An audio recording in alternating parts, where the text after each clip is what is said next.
Hey, I'm John Cannell, and today on Preppy Kitchen, we're making an easy, amazing applesauce cake packed with all your favorite spices. So let's get started. First off, set your oven to 350 so it's nice and hot. This cake comes together so quickly. You also want to butter and line a 9 by 13 inch baking dish with parchment paper. Now, in a large bowl, we're going to combine all the dry ingredients, starting with 2.5 cups of all-purpose flour, or 300 grams. Using a scale is the only way to get the best results when baking. If you don't have a scale, you can use a measuring cup by sprinkling the flour in gently, leveling it off with a knife, and then plopping it into your bowl. If you scoop it up, you're gonna use way too much flour. We love this cake at my house. It is the easiest fall cake that you can make, and it doesn't even need the frosting. It's full of all those apple pie vibes, but you get the most tender, delicate, melt in your mouth cake ever. So it's easy, full of the fall spices, and it's just plain delicious. Now we're gonna use granulated and brown sugar. 1.5 cups of granulated, 300 grams. And 1/2 cup or 110 grams of brown sugar. However, sad, this is not good. If you have clumpy brown sugar, honestly, I would just plop the clumps in so you can measure it out. And then use your clean hands to break those up. This is really difficult to mix up, so you need to just break all the brown sugar apart. Brown sugar is just regular granulated sugar coated in molasses. It gets a wonderful, rich depth of flavor, and it's great for baking. But if you use too much of it, the moisture in the molasses will make things spread out, and it changes the way things are structured. So we use it as needed for flavor. And of course, the downside is it clumps together and can be very annoying. I hope people don't think I'm crazy for doing this, but like the clumps just have to go, and it wouldn't fit through a sifter. It's too big. Okay, the sugar's in, my scale is done. We're gonna add 2 teaspoons of baking powder. Baking powder reacts no matter what, so it's good on its own. Baking soda reacts with acids. So whenever you have anything acidic, you're gonna use some baking soda. Specifically, 1/2 teaspoon in this case. The brown sugar is slightly acidic, and the apples are as well. For a little bit of contrast, 1/2 teaspoon of salt. And now for the spices. Let's do this alphabetically. Allspice, cinnamon, and ginger. 2 teaspoons of cinnamon. And here, these are the spices that I enjoy.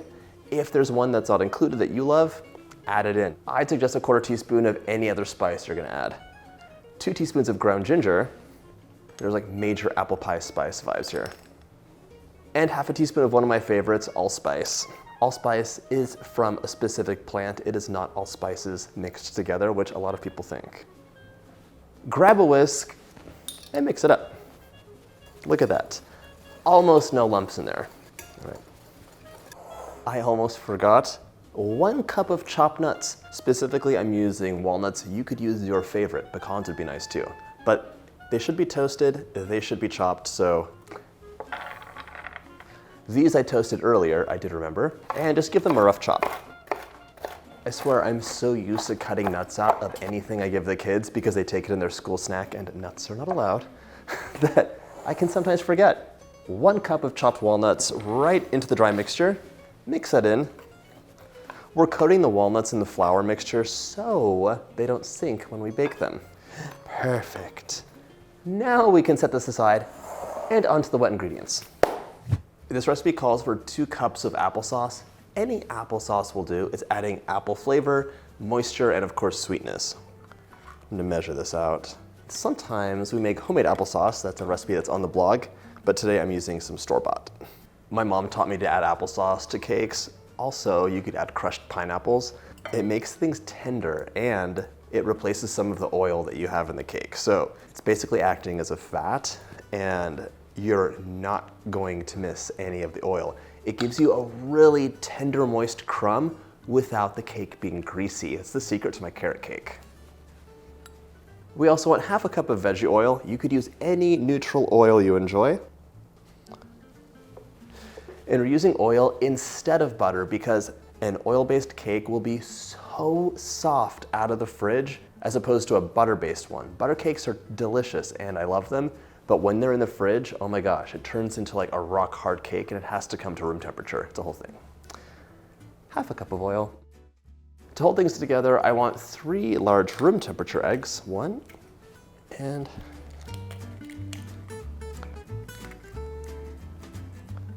3. I got that shell. The final blessing for this cake is 2 teaspoons of vanilla.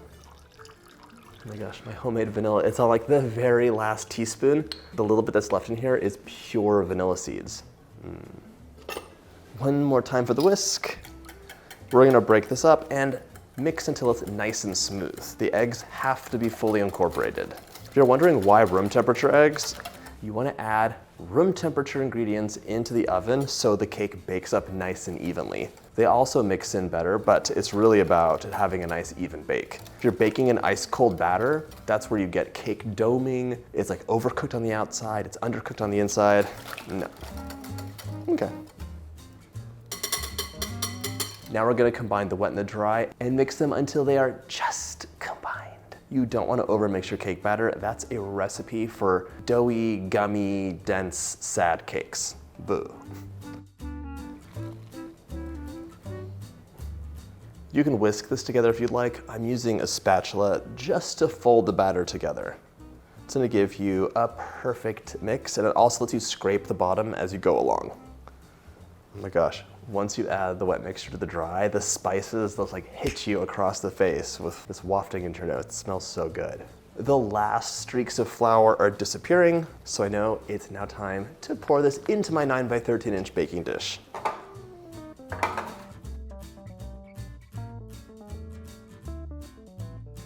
Smooth the batter out into an even layer so it bakes up nice and even. The batter will self-level in the oven to an extent, but you always want to give it the perfect head start. This is ready to go into the oven 40 to 45 minutes or until a skewer inserted in the middle comes out clean. In the meantime, we're gonna make an easy, delicious frosting for it. In you go. This might be the easiest frosting ever. Into a large mixing bowl, add half a cup or 113 grams of room temperature unsalted butter. Honestly, you could use salted butter though if you wanted. Cream it up on medium speed for about 30 seconds, just so it's totally nice and smooth. In the meantime, you want to grab a few tablespoons of milk. You'll be using 2 to 3. And have your powdered sugar ready. You do not have to sift the sugar for this unless you see giant lumps, in which case, yes, sift away. You want 3 cups. Once your butter is all creamed up, add a cup of sugar in.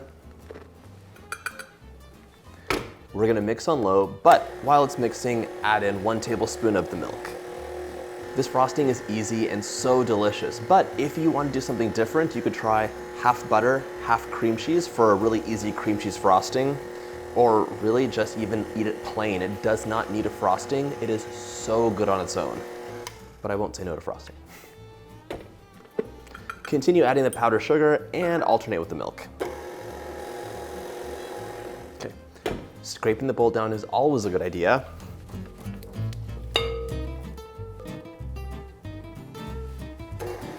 While this mixes up, I'm finishing it off with a teaspoon of vanilla. This looks great to me, but if you want it to be a little bit more slack for an easily spreadable consistency, just add some more milk or cream, like a tablespoon, and it'll be amazing. Let's grab our cake and frost things up. My cake is cooled, so with the magic of parchment paper, it's easy to remove from the pan. It smells so good and is pillowy soft. Grab an ice cream scooper if you want, and we're gonna plop our frosting on just like that. It's so satisfying. Smooth the frosting off with an offset spatula. Oh my gosh, this looks so good. Make sure you swoop your little heart out. If desired, you can garnish with sprinkles, walnuts, swoops of caramel, or anything you love. Give it a cut and it's ready to enjoy.